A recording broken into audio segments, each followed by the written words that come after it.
Hello guys, आप लोगों को आवाज आ रही है? प्लीज थम्स अप करके बताओ। Okay, very good. चेतना, आपको आवाज आ रही है बेटा मेरी?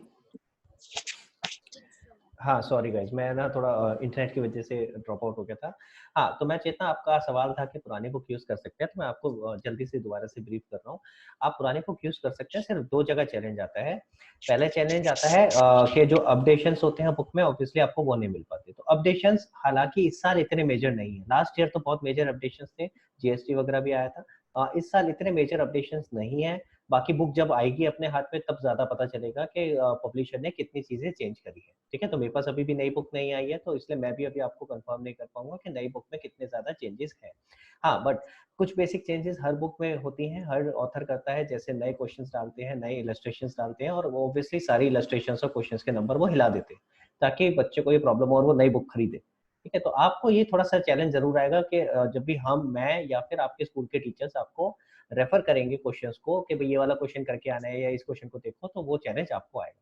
हाँ, बट 11th में स्टिल इफ यू वांट, हाँ, ये with these challenges if you want to continue with the old book you can do it, but then you have to cope up with these challenges, ठीक है? आपके book में जो चीज नहीं है फिर किसी और से फोटो लेनी पड़ेगी, फिर आपको क्वेश्चंस बार-बार रेफर करने पड़ेंगे कि सर ने कौन से दिए थे मैं करके लाऊं उस हिसाब से, ठीक है? तो ये चीजें ध्यान रखना, ठीक है? Otherwise if you can purchase, it is recommended कि आप परचेज कर लो। 12th में तो मैं बिल्कुल अलाउ नहीं करता पुरानी बुक से, क्योंकि 12th में एक एक छोटी छोटी चीज भी इंपॉर्टेंट होती है। हम ये रिस्क नहीं ले सकते कि आपने कोई पुराना प्रोविजन पढ़ लिया या गलती से कोई क्वेश्चंस ऐसे उठा लिए जो अब चेंज हो चुके हैं, तो इसलिए 12th में तो बिल्कुल नहीं मैं अलाउ करता। 11th में it is up to you, if you can purchase then I would recommend to purchase it, but otherwise you can do it with these challenges, ठीक है? ठीक है चेतना, तेरी आवाज बहुत हल्की आ रही है बेटा, माइक को ऊपर कर। आई थिंक तेरे तूने ईयरफोन सर लगाया एक हुआ है चीज तो। बता हाँ, हाँ सर एक चीज बतानी थी। हाँ जी बताओ।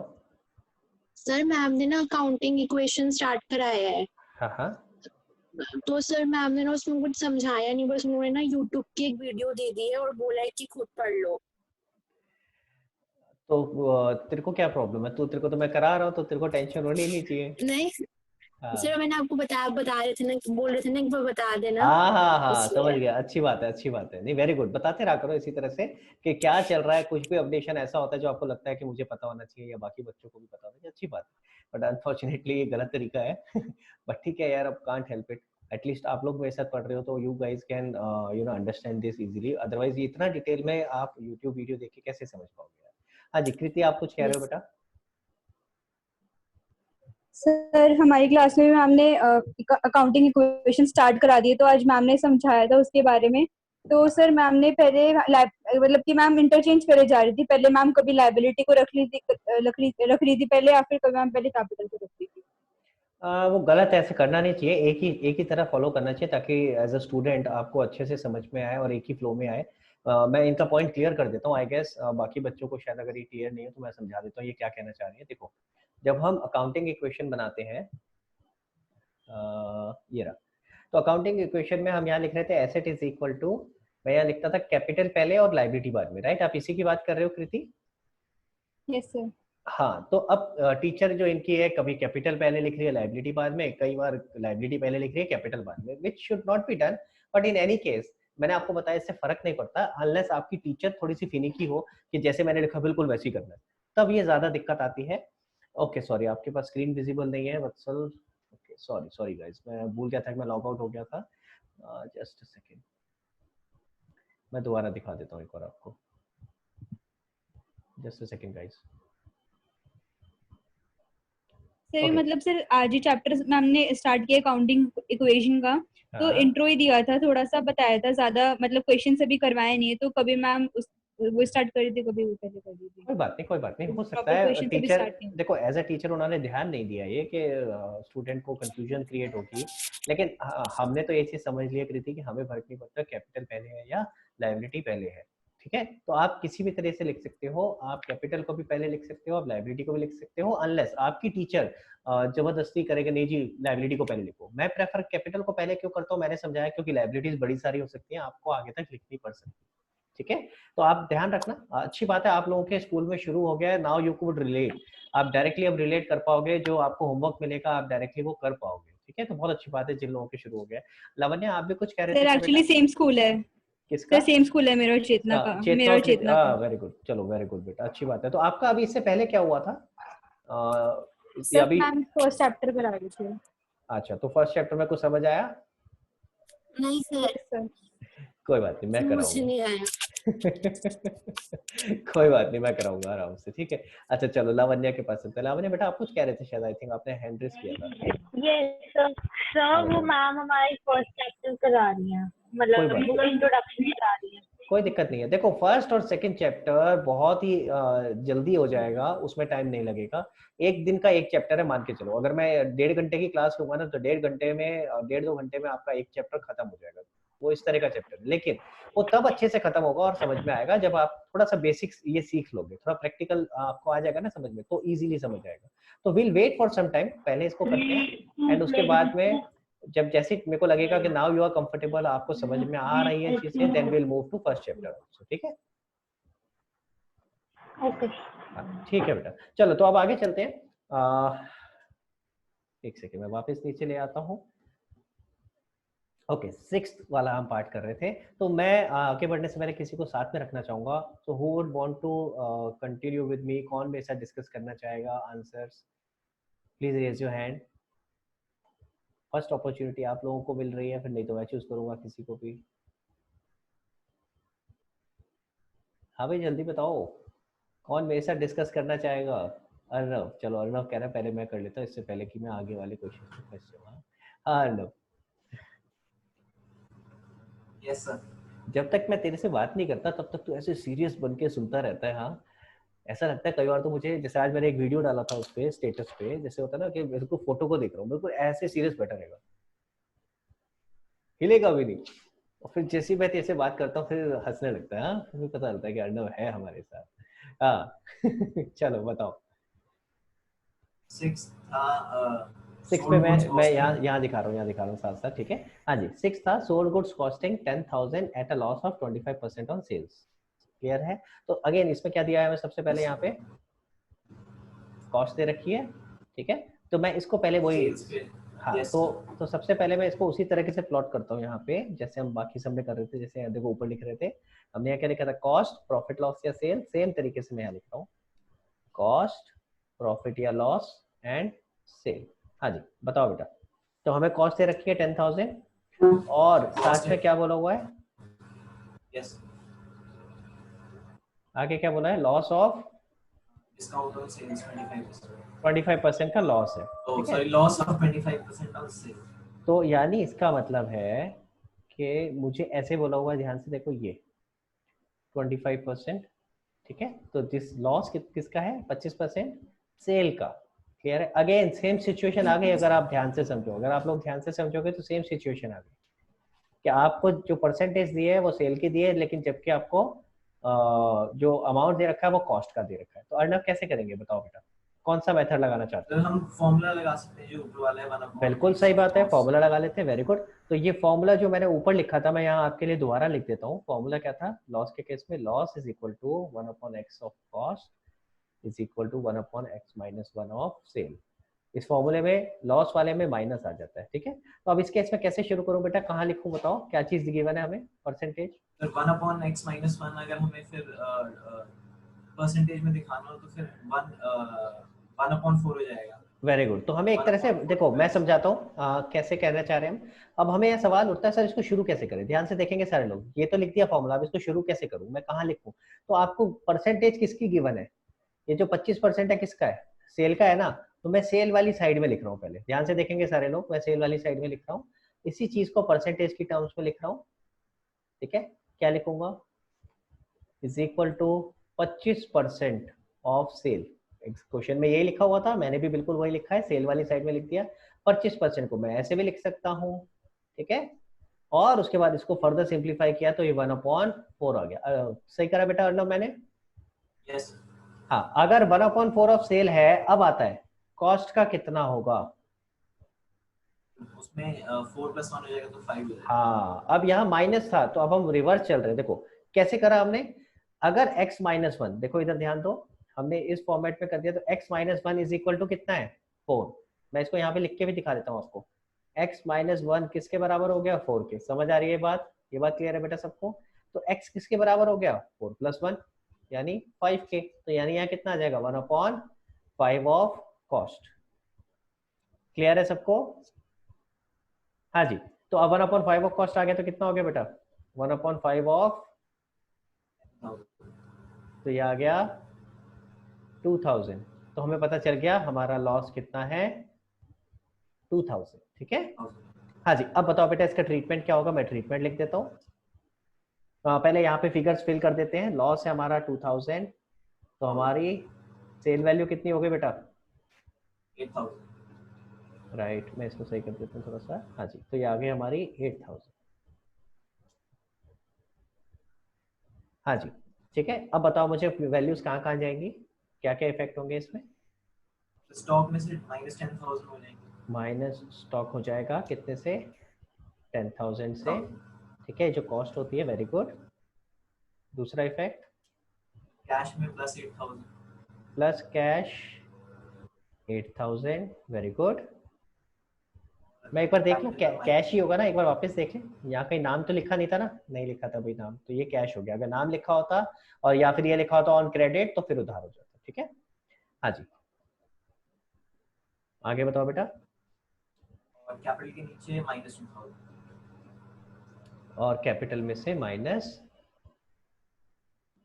कितना 2000, क्योंकि ये आपका क्या है लॉस। बेटा आपको समझ आया वत्सल? आपका यही पॉइंट था if I am not wrong कि सर इसको माइनस कहाँ से करके दिखाएंगे। मैं आपको अनम्यूट कर देता हूँ एक सेकेंड। नो सर, आंसर मेरा आ गया था सर। मेरा चलो फर्स्ट केस में डाउट था कि हम जब लॉस लिखेंगे जैसे हमने सेल को x मान लिया, लॉस लिख दिया 0.25x। हाँ ओके सर। और सर तो उसमें सर जब हम ऐड करेंगे 10,000 माइनस 0.25, बिल्कुल माइनस करेंगे ना बेटा, ये माइनस होता है ना माइनस, ये सर ये लॉस। हाँ माइनस होता है, लॉस के केस में माइनस होता है, प्रॉफिट के केस में प्लस होता है। माइनस ही होता है। Yes sir, okay. माइनस करके होगा, बिल्कुल ठीक है। और सर इसका थर्ड वाला केस भी ऐसे निकलेगा ना प्रॉफिट की तरह, मतलब इसमें हम 75% इज इक्वल टू 10,000 कर देंगे हम। हाँ बिल्कुल बिल्कुल बिल्कुल बिल्कुल सही कहा बेटा। हाँ लेकिन एक ही तरीके से करना है वत्सल, तो जो एक तरीका अच्छा लगे कोई सा भी उठा लो, सारे से मत करने लग जाना। ठीक है, मैंने 3 तरीके जरूर सिखा दिए हैं, लेकिन हाँ आपको एक ही तरीके को जो इजी लग रहा है उसको पिक। Yes sir. हाँ बेटा एक बार तरनदीप का भी मुझे डाउट आ रहा है कुछ, तो तरनदीप बताओ बेटा क्या डाउट है। सर आपने लिखा था is equal to 1/4 of sale, यहाँ तक समझ आ गया। ठीक है। तो यहाँ इसके वाला समझ नहीं आया कि आपने ये क्यों लिखा है 1/5 ऑफ कॉस्ट। इसके बाद का थोड़ा समझ नहीं आया। कोई बात नहीं कोई बात नहीं, सब लोग देख लो बेटा, ये आपको फॉर्मूला याद रखना है। ठीक है ना, ये फॉर्मूला था बेटा। Yes sir. ठीक है। अब अगर इस फॉर्मूले में मैं आपको बोल रहा हूँ ये 1/4 ऑफ सेल है। ठीक है, 1/4 ऑफ सेल ये वाला हो गया ना, 1/x minus 1 of sale. Yes sir. ठीक है, तो इसका मतलब 4 किसके बराबर हो गया, मैंने यहाँ लिख के दिखाया देख। 4 किसके बराबर हुआ बेटा x माइनस 1। ये क्लियर है तरनदीप? पहले ये चीज समझ, अगर ये क्लियर नहीं है तो मुझे बता, मैं दोबारा बताता हूँ। एक और बार बता दो। देख ये चीज मैं इस फॉर्म में लिख रहा हूँ ना, 1/4 ऑफ सेल। अगर मैं इस फॉर्म में देखूं तो यहाँ पे कैसे लिखा है 1/x माइनस 1 ऑफ सेल। तो इसका मतलब ये जो मैंने हाईलाइट कर रखा है x माइनस 1 वो 4 के बराबर हो गया ना। Yes sir. समझ आया? Yes sir. हाँ, तो x माइनस 1 अगर 4 है तो x कितना होगा, मैंने इक्वेशन को सॉल्व कर लिया, -1 आपका दूसरी साइड में आ गया, तो ये आ गया x इज इक्वल टू 4 + 1 यानी 5। अब यहाँ पे हमारी जो इक्वेशन थी वो ऐसे थी 1/x ऑफ कॉस्ट, यानी 1 अपॉन क्या हो गया 5 ऑफ कॉस्ट। 5 of cost. समझ आ गई बात?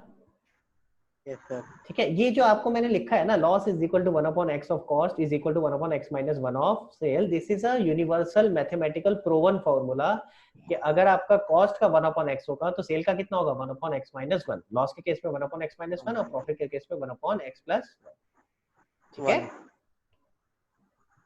ठीक है भाई। बाकी डिटेल में अभी मेरे साथ क्लास के बाद एक बार दोबारा समझना चाहे तो समझ लियो, तो वहां समझा दूंगा दोबारा से। ठीक है, यस सर। हाँ चलो फिर आगे चलते हैं एक बार। ओके, कोई दिक्कत नहीं बेटा, अभी इसके बाद भी करेंगे तो परेशान नहीं होना। ओके, सो अर्नब, मैं वापस, आप तो आई थिंक अनम्यूटेड ही हो, तो चलो आगे चलते हैं। तो दिस वाज केस नंबर 6। अब आते हैं कि अब आते हैं इसके बाद केस नंबर 7 पे। मैं यहाँ लिख देता हूँ case number 7। Okay, so let me just open. हाँ जी, तो 7th कौन सा भाई? ये वाला है। क्या कहता है? Sold goods costing 10,000 for 12,000 against bill. तो अगेन बेटा सेल का केस है, तो कैसे शुरू करेंगे? सब लोग देख लो मैं करता कैसे हूँ शुरू। सबसे पहले मैं सेल में यही तीनों चीजें लिखता हूँ, इसके बिना काम नहीं होगा। हाँ जी, तो आपको क्या गिवन है बताओ बेटा? कॉस्ट 10,000। हाँ, कॉस्ट ये दे रखी है, गुड्स कॉस्टिंग 10,000, तो कॉस्ट आपको दे रखी है 10,000, मैंने यहाँ लिख लिया। इसके अलावा क्या दिया हुआ है आगे? फॉर 12,000, तो इसका मतलब 12,000 क्या है? सेल। Very good. तो आपको 12,000 रुपए सीधा सीधा सेल दे रखी है, तो इसका मतलब ये क्या होगा? 2,000। क्या होगा ये? प्रॉफिट। 10,000 की चीज 12,000 में बेची अगर, तो 2,000 का प्रॉफिट। तो ये तो इजी क्वेश्चन था बहुत। अब इसमें प्रॉब्लम कहाँ है? प्रॉब्लम है यहाँ, ये क्या लिखा है? Against bill. तो अगेंस्ट बिल है तो क्या होगा बताओ, इसका इफेक्ट बताओ बेटा। ये बिल का मतलब बता सकते हो पहले? Bill of exchange. Bill of exchange, very good. आपको मैं ये ऊपर भी करा चुका हूँ, परचेज के केस में हमने यहाँ किया था अगेंस्ट बिल, सेम चीज अब यहाँ कर रहे हैं अगेंस्ट बिल। तो बिल ऑफ एक्सचेंज। अब बिल ऑफ एक्सचेंज में यहाँ पे सेल का सिनेरियो है कि मैंने किसी को बेचा है अगेंस्ट बिल ऑफ एक्सचेंज, ठीक है। तो अब यहाँ पे 3 इफेक्ट्स क्या क्या होंगे जरा बताओ। तो एक तो स्टॉक के नीचे -10,000 हो जाएगा, ये तो होगा ही होगा, वेरी गुड। स्टॉक कम हो जाएगा 10,000 से। अब सर इसमें दिक्कत है, अब बिल ऑफ एक्सचेंज के नीचे आएगा कि कैश के नीचे आएगा? जो ओके, तो बिल ऑफ एक्सचेंज तो कोई आएगा नहीं। अब आपको ये सोचना चाहिए, जब भी बिल ऑफ एक्सचेंज होता है तो ऐसे केस में हमारी बुक्स में या तो बिल रिसीवेबल होगा या फिर बिल्स पेबल होगा, ठीक है। बिल ऑफ एक्सचेंज तो उस डॉक्यूमेंट का नाम है। अब उसके अगेंस्ट अगर ट्रांजैक्शन हो रही है तो मैं सामने वाली पार्टी को अपने बुक्स में या तो बिल्स पेबल के नाम से या बिल रिसीवेबल के नाम से नोट कर रहा हूँ। अब इस केस में क्या होगा सोचो, मैंने किसी को माल बेचा, ठीक है, और उससे एक बिल साइन करवा लिया, ठीक है, उससे एक बिल साइन करा लिया। अब मुझे इस बिल के अगेंस्ट पैसे मिलने हैं या पैसे पे करने हैं? मिलने हैं, तो क्या हो गया? Bill receivable. क्लियर हो गया? तो यानी यहाँ पे क्या आएगा? Bill receivable. अगर बिल के अगेंस्ट नहीं होता तो क्या आता बेटा? लेट्स अज्यूम बिल नहीं होता, सीधा हमारा बिक जाता, नॉर्मल सेल्स होती है। हाँ, तो ऐसे केस में क्या आता? अगर मान ले मैं यहाँ पे लिखा होता कैश में हाँ, फिर कैश में करते। अगर यहाँ पे नाम लिखा होता तो क्या आता? क्या लिखा होता? नाम लिखा होता है, जैसे राम श्याम कुछ लिखा क्रेडिट होता सेल होती है। तो क्रेडिट सेल होती। तो क्या आता बेटा उस केस में? सर हम डेबिट सेल होती है ना सर? डेबिट सेल नहीं होती बेटा, क्रेडिट ही बोलते हैं। उधार को क्रेडिट वर्ड बोलते हैं। तो क्रेडिट वर्ड को डेबिट और क्रेडिट से कंफ्यूज नहीं करो, ठीक है। क्रेडिट सेल और क्रेडिट परचेज दोनों जगह क्रेडिट वर्ड ही यूज होता है। क्रेडिट का मतलब होता है उधार, ठीक है। हाँ, तो हमने अगर किसी को उधार पे माल बेचा तो किस नाम से आता फिर? क्रेडिटर के नीचे माइनस में लिख देते हैं। किस में से? क्रेडिटर में। क्रेडिटर। जब नाम लिखा है तो क्रेडिटर नहीं, क्रेडिटर नहीं आता, इसमें डेटर आता। देखो, जब आप उधार पे माल बेचते हो तो डेटर आता है, जब आप उधार पे माल खरीदते हो तो क्रेडिटर आता है, तो क्रेडिटर, ठीक है। मैंने आपको बताया था, इधर मेरी तरफ देखना ध्यान से सब लोग, मैंने ऐसे बताया था ना, मैं इधर से खरीद रहा हूँ, जिससे खरीदता हूँ उधार पे वो क्रेडिटर और जिसको बेचता हूँ वो डेटर, ठीक है। तो अगर इस केस में बिल नहीं होता तब तो हम क्या बढ़ाते हैं? डेटर, कि हमारे डेटर बढ़ गए। लेकिन इस केस में बिल लिखा है तो क्या बढ़ गया? बिल रिसीवेबल, ठीक है। ये बात मैंने इसलिए आपको बताई कि कई बार, अभी तो हमने यहाँ पे एक भी केस नहीं लिया जिसमें डेटर का केस है, लेकिन अगर बिल की जगह नाम लिखा होता तो हम ऐसे केस में डेटर ले रहे होते। डेटर का ही सिक्योर्ड वर्जन क्या कहलाता है? Bill receivable. तो हम यहाँ पे क्या करेंगे? Plus bill receivable. ये भी कहाँ आएगा? एसेट में। कितने से प्लस हो गया? 12,000 से। क्लियर है? और माइनस हो जाएगा, नहीं माइनस होगा, क्या होगा? प्लस होगा कैपिटल में, क्योंकि आपका प्रॉफिट है कितने का? 2,000 रुपीज का, वो प्लस होगा, ठीक है। क्लियर हो गया? हाँ जी, सब बाकी सब लोगों को क्लियर है? ओके, वत्सल का कुछ डाउट है आई गेस? हाँ वत्सल बताओ। सर डेटर नहीं लिखना चाहिए बिल रिसीवेबल के जगह, या फिर से दोनों चीजें लिख सकते हैं? सॉरी दोबारा बोल बेटा। सर बिल रिसीवेबल की जगह डेटर लिख सकते हैं? नहीं लिख सकते ना बेटा, डेटर तब लिखते हैं अगर बिल वर्ड यूज नहीं होता क्वेश्चन में। अगर क्वेश्चन में ऐसा होता, देख दिखा मैं ओके ओके अच्छा सर, अगर समझ सुनो गया सुनो सर, सुनो, समझ गया समझ कोई बात नहीं कोई बात नहीं, सबके लिए सुन लो। अगर लिखा होता sold goods costing 10,000 for 12,000 to Shyam, bill की जगह क्या लिखा होता टू श्याम। अगर बंदे का नाम होता, बिल का केस सिनेरियो नहीं होता, तब आप डेटर लिखते। अब बिल आ गया तो बिल के अगेंस्ट पैसे मिल रहे हैं तो डेटर की जगह क्या आ जाएगा, बिल रिसीवेबल, सिक्योर डेटर यानी बिल अच्छा ओके रिसीवेबल। सर। ठीक है, हाँ जी चले आगे। ओके अगला ओके देखते हैं, अगला देखते हैं, जल्दी से इसको यस खत्म सर। करते हैं। एटलीस्ट आज अपने को ये तो खत्म करना है जल्दी जल्दी। एक सेकेंड, हाँ जी ओके। सो अर्णव बेटा वापस आ गया मैं तेरे पास। 8th पार्ट क्या देखते हैं जरा, कह रहा है सोल्ड गुड्स, अभी भी सोल्ड ही चल रहा है। ठीक है, 10,000 के गुड्स कितने में बेचे, 12,000 में, फॉर 12,000। लेकिन आगे कुछ और है, आगे कह रहा है आउट ऑफ विच, जिसमें से, आउट ऑफ विच का मतलब समझ में आ रहा है, जिसमें से 5,000 हमें कैश में मिला है। तो इसका मतलब क्या हुआ अर्णव, जरा पहले तो मुझे इसका मतलब बताओ। 10,000 की चीज हमने 12,000 में बेची, उसमें 2,000 का प्रॉफिट हुआ। यहाँ तक रुकते, पहले यहाँ तक रुकते। आपने बिल्कुल ठीक बोला है, मैं बाकी सब लोगों के लिए ये चीज रिपीट करना चाहूंगा, ध्यान से देखेंगे। जैसे आप अभी तक कर रहे थे मैं वही चीज लिख रहा हूँ। सर अगर आप ये लिखने के लिए बोलते थे तो ये तो मुझे पता चल गया। देखो 10,000 की चीज